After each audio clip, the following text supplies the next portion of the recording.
Bonjour, aujourd'hui je suis heureuse de vous retrouver pour vous parler séries. Je vous parle de 5 séries coup de cœur pour moi. Si vous entendez des bruits de tronçonneuse, vous inquiétez pas, on n'est pas Halloween, mais il y a des travaux qui sont juste à côté de chez moi. Donc j'espère que ça ne va pas engendrer du coup toute la vidéo. La première série dont j'ai envie de vous parler s'appelle Valeria et elle comporte 2 saisons. Les épisodes durent environ 45 minutes. L'histoire a été écrite par Maria Lopez Castaño et César Benitez. Je sais pas si ça se prononce comme ça, je ne suis pas espagnole du tout. Pourtant j'ai fait des cours là-dessus. Je sais pas comment ça se prononce le Benitez. Je vais vous raconter du coup le synopsis de cette histoire. Donc on est autour du personnage principal qui s'appelle Valeria. C'est une écrivaine qui a le syndrome de la page blanche. Si vous ne savez pas ce que c'est quand un écrivain a envie de se lancer à écrire un roman ou une nouvelle mais que finalement il n'a pas d'inspiration. En fait il est finalement face à sa page blanche et on ne sait pas quoi écrire comme histoire. Elle est également aussi dans une relation qui est bancale. Heureusement elle peut compter sur ses 3 amis qui s'appellent Lola, Nerea et Carmen qui sont là aussi pour la soutenir. Les 4 amis vont tenter en fait de toutes se découvrir et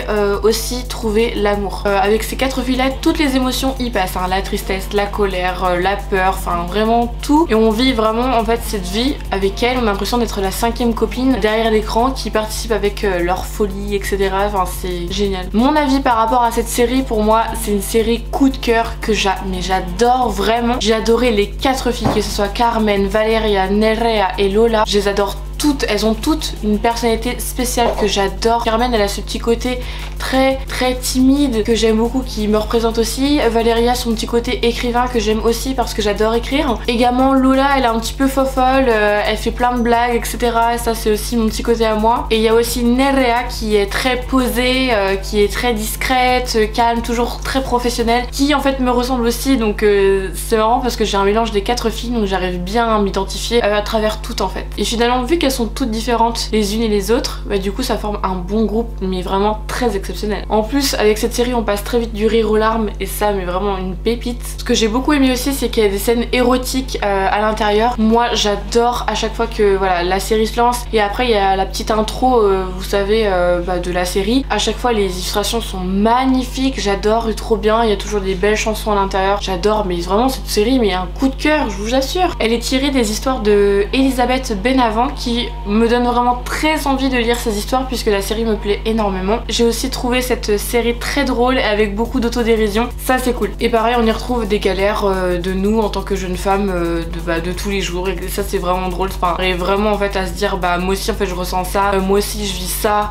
donc ça c'est vraiment cool. La deuxième série que je vais vous parler s'appelle Le Jeu de la Dame qui comporte une saison. La durée des épisodes est entre 45 minutes et 1 heure. L'histoire a été créée par Scott Frank et Alan Scott. Le genre de cette série c'est plutôt du drame. Je vais vous parler du coup du synopsis. Donc on va suivre le personnage principal qui s'appelle Elizabeth Harmon. On la suit en fait de ses 8 ans à l'orphelinat jusqu'à ses 22 ans, mon âge.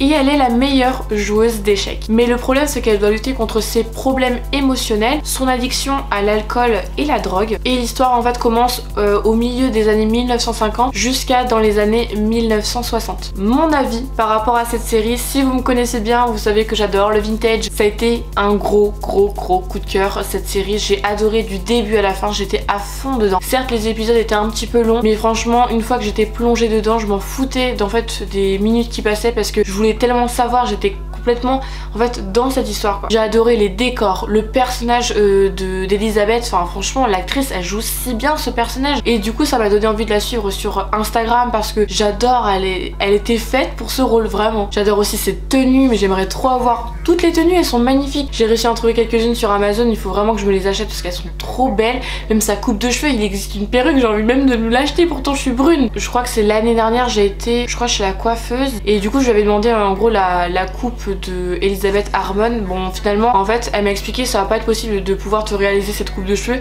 puisque en fait déjà de base l'actrice a une perruque sur les cheveux et dans les années 1950 elles avaient tout le temps c'est des permanentes je crois. En gros elles sur une tête à coiffer elles avaient des cheveux qu'elles manient en fait comme elles voulaient et ensuite elles mettaient sur leur tête. Mais ça moi je savais pas et donc du coup je me suis dit ah bon, parce que je me demandais mais comment elles faisaient pour tenir leurs boucles et tout. Je me disais mais elles devaient mettre masse de lac ou je sais pas quoi. Et Et du coup j'ai été dégoûtée, je me suis dit ah non. Moi je me dis à chaque fois j'essaie de recréer des coiffures vintage et j'y arrive. Ou alors ça tient juste pile poil pour la photo et après ça se casse la goule. Non mais du coup j'étais dégoûtée. Pareil aussi j'ai adoré les années de tournage, enfin dans les années 1950, 1960, 1940. Moi j'adore ces années là, c'est les plus belles. J'adore même que ça soit les tenues, les coupes de cheveux des femmes. Je suis totalement en correspondance avec ça. J'ai adoré aussi l'intrigue, l'histoire et le fait aussi que ce soit une femme qui réussisse, bravo. Que ça change aussi un petit peu des hommes là. Laissez-nous un peu place aux femmes pour qu'on puisse montrer aussi nous ce qu'on sait faire. Et du coup le bonheur dès qu'elle réussissait et tout sa partie d'échec avec face à un homme ou je sais pas qu'elle y arrivait quoi, mais la fierté de se dire waouh bravo. Cette série est adaptée du roman de Walter Tevis et du coup ça me donne très envie de le lire, donc j'espère que le livre me plairait tout autant que la série parce que vraiment j'ai pas trop envie d'être déçue en lisant le livre quoi. J'ai oublié de vous préciser mais la série Valeria et celle-ci est disponible sur Netflix. La troisième série que j'ai envie de vous présenter s'appelle Tchernobyl et elle comporte une saison. La durée des épisodes est entre 1h et 1h10. Craig Mazin a du coup créé cette série. Le genre de cette histoire c'est plutôt drame historique. À présent je vais vous parler du synopsis. Donc ça se passe le 26 avril 1986. Une explosion en fait se déroule dans la centrale nucléaire soviétique de Lénine et elle réveille en fait la ville de Pripyat. Et à l'intérieur comme à l'extérieur en fait de cette centrale nucléaire, les gens, les habitants, les personnes qui y travaillent ne savent pas à quoi ils vont s'attendre, mais ça va être très dangereux quoi. Sachant que cette histoire a existé, du coup c'est pour ça que je vous parle du 26 avril 1986. Quand j'en parle j'en ai des frissons, j'ai toujours peur que ça revienne. Avec tout ce qu'il y a maintenant dans la vie, on ne sait jamais comment va tourner le monde, ça fait vraiment peur. Mon avis par rapport à cette série, j'ai bien aimé cette série, je l'ai trouvée très intéressante, très parlante, très en adéquation avec ce qui s'est passé. On arrive facilement à se mettre en fait dans ce moment qui s'est déroulé en 1986 où on se met à la place des habitants, des personnes qui y travaillent. Je n'ai pas pu finir cette série malgré que j'avais envie d'en savoir davantage, mais j'ai eu très peur. Vraiment, cette série m'a traumatisée. Je voyais les masques sur les visages des hommes le soir où j'avais regardé cette série là parce que ça a été diffusé en fait sur M6. À ce moment là j'étais avec mon ex-copain et je lui avais dit est-ce que tu peux venir regarder avec moi. Il fait non ça m'intéresse pas et tout. Et là je me suis dit bon allez vas-y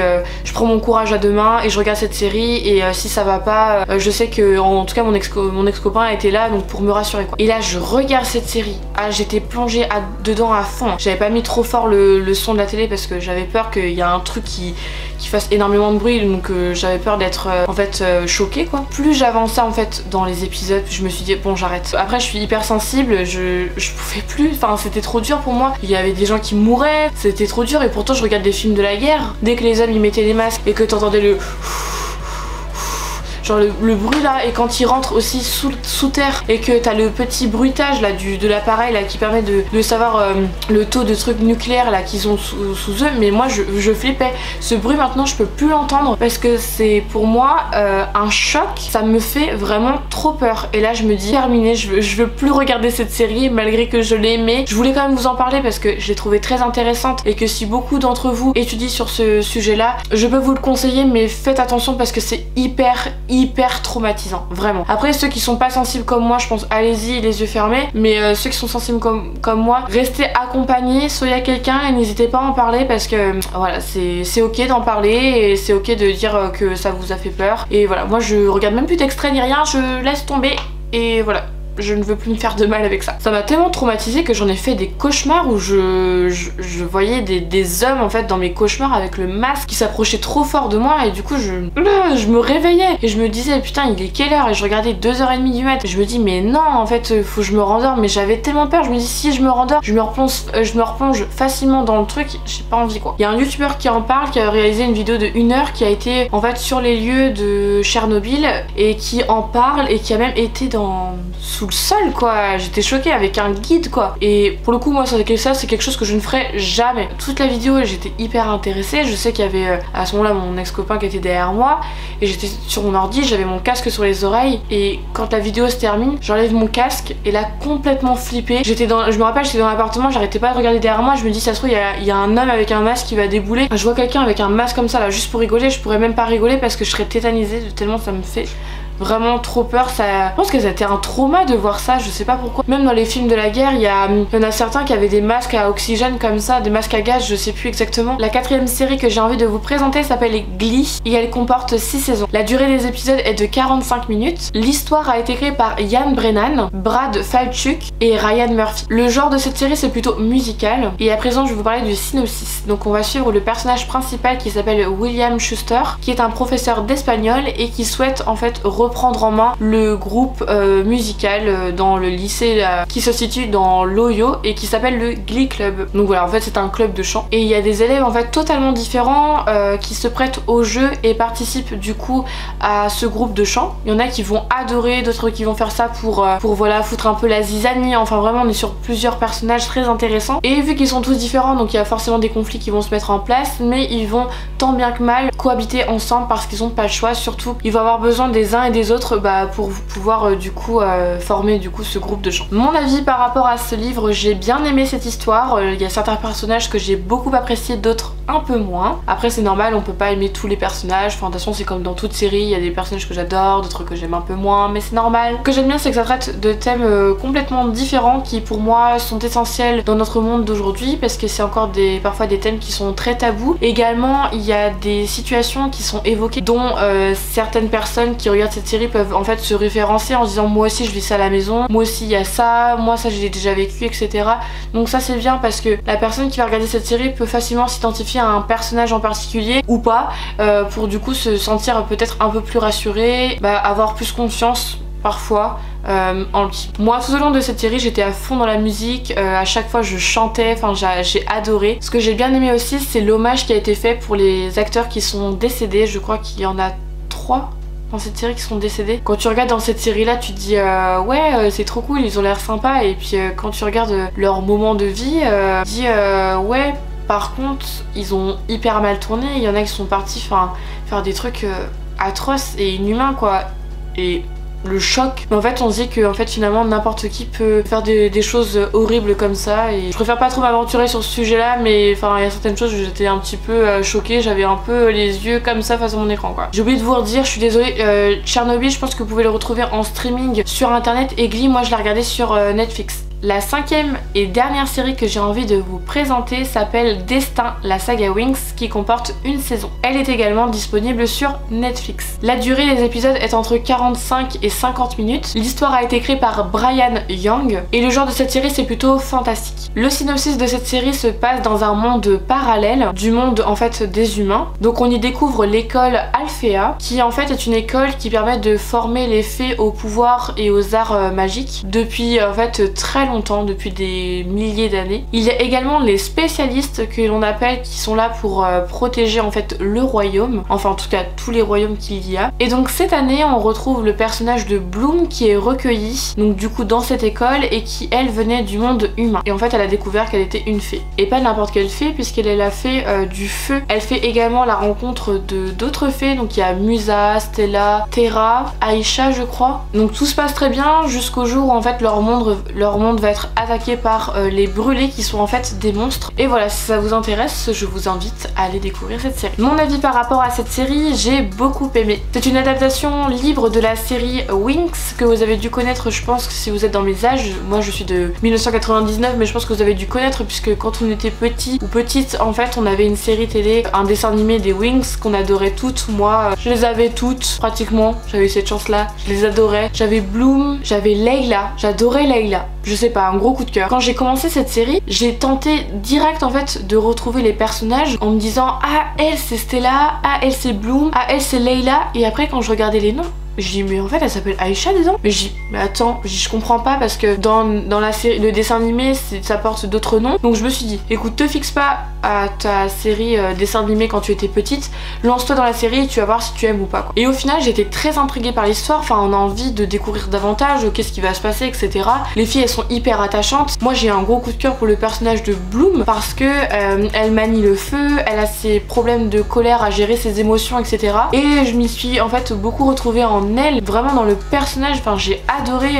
Ah, en plus, elle est trop mignonne. Enfin, toutes les filles, même Musa, j'adore. Je sais que ma petite soeur, on en avait parlé. Elle me dit, moi, j'adore Musa et tout fait. Là, elles ont toutes en fait une personnalité différente. Vous voyez, Terra, elle est plutôt timide, réservée, donc ça me correspond plutôt bien aussi. Musa aussi, elle est plutôt très solitaire avec son casque, personne n'a envie de l'embêter, etc. Ça, c'est moi aussi. Aïcha, elle, c'est au niveau de l'eau. En fait, elle manie l'eau. Il y a aussi, comment elle s'appelle, Stella, qui elle est une princesse et qui a un petit peu ce petit côté machiavélique. Au début, j'ai un peu eu de mal avec ce personnage parce que de base, Stella dans le dessin animé, c'est une gentille, c'est une fée gentille. Je trouve qu'elle a le mauvais rôle dans cette série et j'aime pas trop quoi. Le passage aussi des brûlés dans la série me faisait mais extrêmement flippé. C'est tellement bien filmé que les caméras sont tellement à bonne position du monstre que du coup ça a fait énormément flipper et à ce moment là bah ça me fait moins flipper que Tchernobyl quand même, mais si vous voulez je me dis bon allez hop je regarde vite fait ou je me cache la tête et dès que j'entends un peu de paroles bah du coup hop je regarde et puis voilà quoi.